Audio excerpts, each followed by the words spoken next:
राज्य सरकारने वक्फ बोर्डाला 10 कोटी निधीची तरतूद केलेली आहे आणि त्यावर आता विश्व हिंदू परिषद त्याला विरोध करते। त्यासोबत मनसेने सुद्धा विरोध केलेला आहे। महायुतीने अल्पसंख्याक मतं मिळवण्यासाठी हा निर्णय घेतला आहे। हे बघा, प्रत्येक सरकार आणि प्रत्येक विभागाच्या खर्चाच्या अनुषंगाने प्रत्येक वर्षी बजेटचा एलोकेशन करत असतो आणि वक्फ बोर्डसुद्धा महाराष्ट्र शासनाच्या अंडरमध्ये आहे आणि महाराष्ट्र शासनाने प्रोव्हिजन केलेलं आहे। असा माझ्याकडे जी माहिती आहे, फक्त हे प्रोव्हिजन करतायत। अल्पसंख्याक समाजाच्या उत्थानासाठी जे निधी देण्याची गरज असते ते निधी वगैरे देत नाही, रिलीज करत नाही। हे 10 कोटीचा जे फक्त घोषणा केली होती त्यांनी प्रोव्हिजन केला होता, पण निधी आजपर्यंत किती रिलीज झाला आहे तो विषय आहे।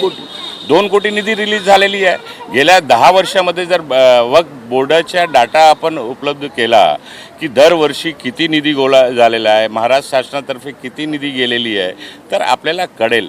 हे सगळे राजकारण आहे। या लोकांना दिशाभूल करण्याच्या भारतीय जनता पक्ष आणि सरकारतर्फे चालवण्यात येणारा कट आहे आणि ह्याच्याशिवाय काही नाही। पण अल्पसंख्याक मतं मिळाली नाहीत म्हणून महायुतीने हा निर्णय घेतलाय का? हे बघा, अल्पसंख्याक असो बहुसंख्याक असो सगळ्यांनी नकार दिलेला आहे। युतीला कोण मतदान केलेलं आहे?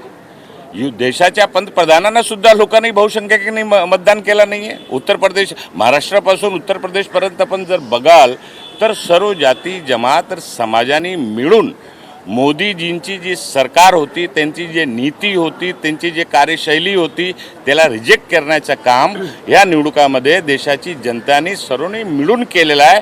पर्टिक्युलर एक समाजाने मतदान केलं नाही अशा प्रकारचा भाग नाही। आघाडी स्वागत करते का या निर्णयाचं? म्हणजे ज्या प्रकारे महायुतीने निर्णय घेतला, कुठला निर्णय घेतलेला आहे? निधीवाला निर्णय काय घेतलेला आहे? निधी रिलीजच कुठे केलेली आहे? गेल्या वर्षी सुद्धा निधी रिलीज झालेली नाही आहे। आत्ताच माझी वक्फ बोर्डाच्या चेअरमॅनशी बोलणी झालेली आहे। त्यांनी असं स्पष्टपणे सांगितलं की साहेब, गेल्या 5 वर्षामध्ये आम्हाला 10 कोटीसुद्धा रिलीज आलेला नाही आहे वक्फ बोर्डामध्ये। प्रत्येक वर्षी 4 कोटी 5 कोटी 10 कोटी खर्चाच्या अनुसार सरकार प्रोव्हिजन करत असते, पण फक्त प्रोव्हिजन करते, घोषणा करते, रिलीज करत नाही आहे। आत्तासुद्धा गेल्या 5-10 वर्षामध्ये या वक्फ बोर्डाला काय मिळालंच नाही आहे।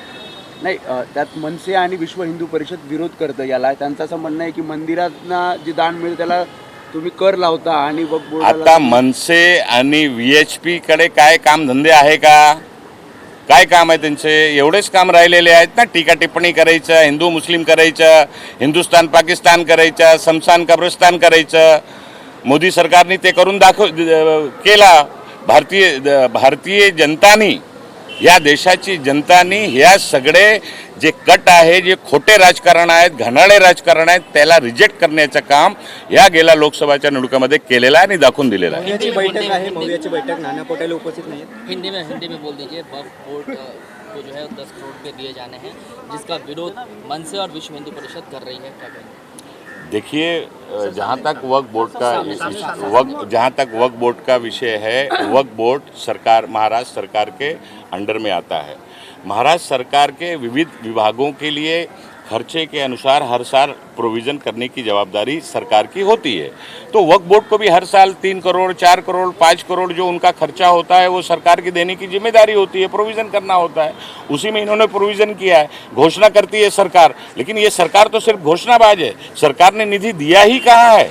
मेरी वक्फ बोर्ड के अध्यक्ष से, चेयरमैन से बात हुई है, मैंने पूरी डिटेल इसमें ली है। उनका कहना है कि पिछले 5 साल से महाराष्ट्र सरकार की तरफ से, 5 नहीं 10 साल से महाराष्ट्र सरकार की तरफ से जो घोषणा होती है, जो प्रोविज़न होता है बजट में, उसके बाद पैसा जब रिलीज़ करने की बारी आती है तो वक्फ बोर्ड को पैसा रिलीज़ होता नहीं है। सिर्फ ये घोषणाबाजी होती है, वक्फ बोर्ड को पैसा नहीं मिल रहा है, इसलिए वक्फ बोर्ड खसारे में चल रहा है। उत्तर प्रदेश के बाद महायुति को इस मुस्लिम समाज से मतदान नहीं मिले, इस वजह से इस तरह के निर्णय लिया जा रहा है ताकि विधानसभा चुनाव में वोटरों को अट्रैक्ट किया जाए। देखिए, भारतीय जनता पार्टी और मोदी जी की सरकार के सभी सहयोगी दलों को भारतीय जनता ने, देश की इस जनता ने रिजेक्ट कर दिया है।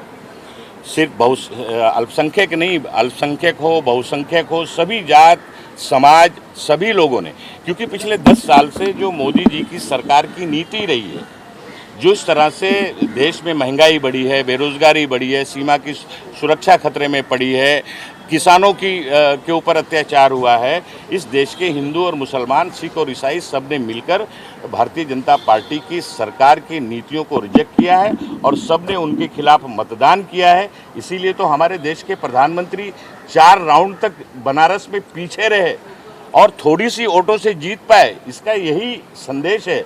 देश की जनता केंद्र सरकार की नीतियों को रिजेक्ट कर चुकी है और उनके खिलाफ सभी हिंदू, मुस्लिम, सिख, ईसाई सब मिलकर उनके खिलाफ वोट कर रहे हैं। देखिए, विश्व 10 हिंदू करोड़ परिषद ने कहा है कि वो प्रदर्शन करेंगे अगर सरकार अपने इस कहे को पीछे नहीं लेती है तो। देखिए, विश्व हिंदू परिषद हो या और कोई परिषद हो, इनको सिवाय झूठ बोलना, हिंदू मुसलमान करना, शमशान कब्रिस्तान करना, लव जिहाद, लैंड जिहाद करना, और ये सब करने वाले लोगों को देश की जनता और महाराष्ट्र की जनता ने, महाराष्ट्र से लेकर दिल्ली की जनता, उत्तर प्रदेश की जनता ने मिलकर, हिंदू और मुसलमान, सिख और ईसाइयों ने इनके इन सब तरह के जो घोषणाएं हैं, जो बयान हैं, जो राजनीति है, उसको पूरी तरह से नकारा है, रिजेक्ट किया है।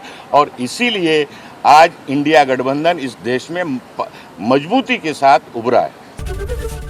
एबीपी माझा, उघडा डोळे बघा नीट।